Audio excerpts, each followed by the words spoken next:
పశ్చిమ బెంగాల్ రాజకీయాల్లో మరో పెద్ద మలుపు తిరిగింది. భారతీయ జనతా పార్టీ అధికారంలోకి రాబోతుంది. ఎన్నికల సమయంలో ఇచ్చిన భారీ హామీలు ఇప్పుడు నిజం అవుతాయా, లేక ప్రజలు మళ్ళీ మోసపోతారా?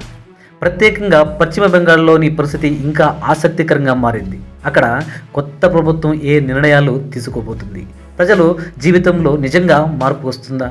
ఇంకా ఆశ్చర్యకరమైన విషయం ఏమిటంటే, ఈ మార్పులు కేవలం భారతదేశానికే పరిమితం కాదు, పక్కనే ఉన్న బంగ్లాదేశ్ కూడా ఇది ఆందోళన కలిగిస్తుంది.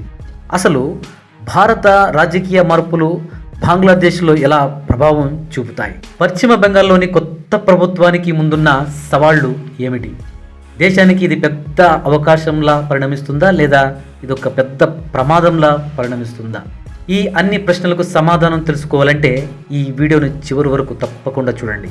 ఫ్రెండ్స్, మీరు ఇంకా మన ఛానల్కి సబ్స్క్రైబ్ చేసుకోకుంటే ప్లీజ్ లైక్ అండ్ సబ్స్క్రైబ్ మన తెలుగు ఛానల్.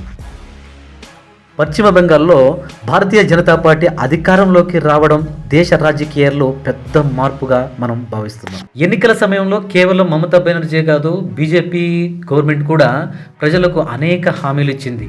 ఇప్పుడు ఆ హామీలను నెరవేర్చడం కొత్త ప్రభుత్వానికి పెద్ద సవాలే అని మనం చెప్పుకోవచ్చు. ఈ బీజేపీ గవర్నమెంటు అధికారంలోకి రావడంతోనే తన ముందు ఉన్న సవాళ్లు ఏంటి అంటే, మొదటిది హామీలు.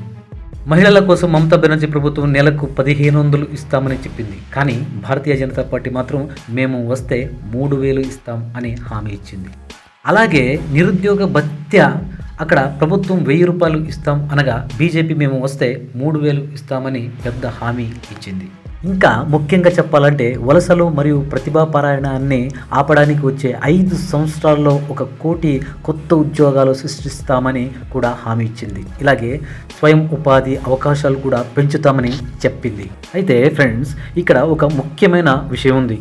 ఇన్ని ఉద్యోగాలు అన్నీ ప్రభుత్వం ఉద్యోగాలుగా ఇవ్వడం సాధ్యం కాదు. కొత్త ఉద్యోగాలు రావడం అంటే కొత్త పరిశ్రమలు రావాలి, పెట్టుబడిదారులు ఆకర్షించాలి, పరిశ్రమలకు అవసరమైన భూమి, నీరు, విద్యుత్ వంటివి సౌకర్యాలని ప్రభుత్వం కల్పించాలి. అంతేకాకుండా ప్రత్యేకంగా వెస్ట్ బెంగాల్లో దాదాపు 50 సంవత్సరాలుగా కమ్యూనిస్ట్ పార్టీలు మరియు తృణమూల్ కాంగ్రెస్ పాలన కొనసాగింది. అలాంటి రాష్ట్రాన్ని ఒక్కసారిగా పరిశ్రమల కేంద్రంగా మార్చడం అంత సులువైన పని కాదు అనేది అర్థం చేసుకోవాలి.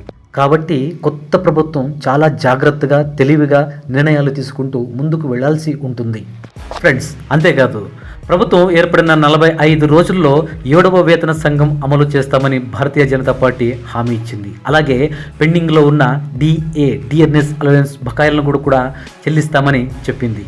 కానీ ఇక్కడ ఒక పెద్ద విషయం మనం గమనించాలి. ఈ డిఏ చెల్లింపుల వల్ల రాష్ట్ర ప్రభుత్వంపై సుమారు 42,000 కోట్ల వరకు భారం పడే అవకాశం ఉంది. ఈ మొత్తాన్ని సమకూర్చడం కూడా ప్రభుత్వానికి ఉన్న పెద్ద బాధ్యతనే చెప్పుకోవచ్చు. అంతేకాకుండా మధ్యలో ఆగిపోయిన అభివృద్ధి పనులను కూడా మళ్ళీ ప్రారంభించాల్సి ఉంటుంది. ఫ్రెండ్స్, ఇది ఒక వెస్ట్ బెంగాల్లో సమస్య మాత్రమే అని అనుకోకండి. మన భారతదేశంలో చాలా రాష్ట్రాల్లో ఇదే పరిస్థితి ఉంది. ఎందుకంటే ఇది ఒక విచిత్రమైన పరిస్థితి మన దేశంలో ఏర్పడింది. అది ఉచిత పథకాలు.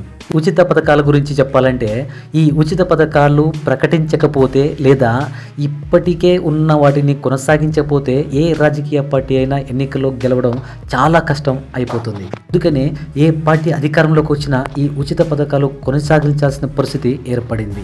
ఉచిత పథకాలకి ఖర్చులు చేసిన తర్వాత డబ్బులు మిగిలితే అభివృద్ధి పనులు చేస్తారు. ఫ్రెండ్స్, ఇక్కడ మనం తెలుసుకోవాల్సిన విషయం ఏంటంటే, ఉచిత పథకాల కన్నా అభివృద్ధి పనులకి ఖర్చు చాలా ఎక్కువ వస్తుంది. కాబట్టి ఈ రాజకీయ వ్యక్తులు అందరూ అభివృద్ధి పనులు వదిలేసి ఈ ఉచిత పథకాలపైన పడ్డారనే మనం తెలుసుకోవాలి.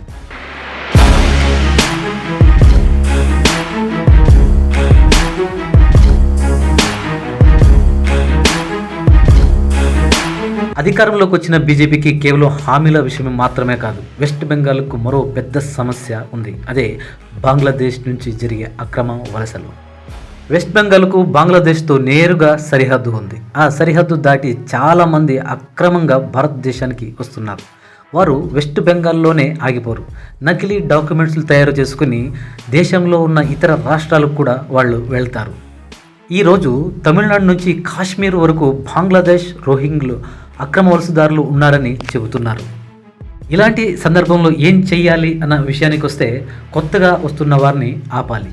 ఇప్పటికీ వచ్చిన వారిని గుర్తించి చర్యలు తీసుకుని వెనక్కి పంపించేయాలి.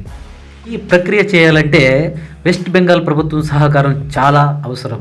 ఇంతకాలం మమతా బెనర్జీ ప్రభుత్వం కేంద్రానికి సరైన సహాయం చేయలేదనే ఆరోపణలు వచ్చాయి. ముఖ్యంగా సరిహద్దు వద్ద కంచె వేయడానికి అవసరమైన భూమిని బీఎస్ఎఫ్కు ఇవ్వలేదని విమర్శలు కూడా ఉన్నాయి. ఈ విషయంలో కోర్టుకు కూడా వెళ్ళింది.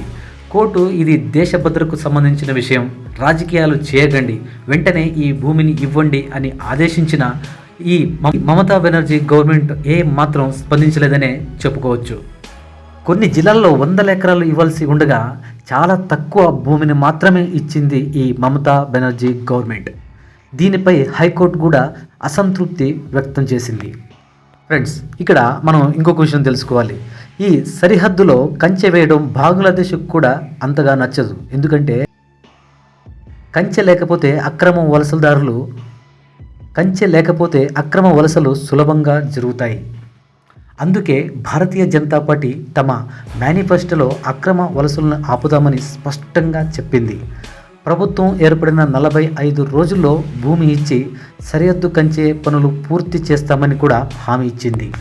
ఇది 45 రోజుల్లో కాకపోయినా కనీసం త్వరగా భూమిని సేకరించి అవసరమైన వారికి పరిహారం ఇచ్చి బీఎస్ఎఫ్కు అప్పగించడం చాలా ముఖ్యమైన విషయం.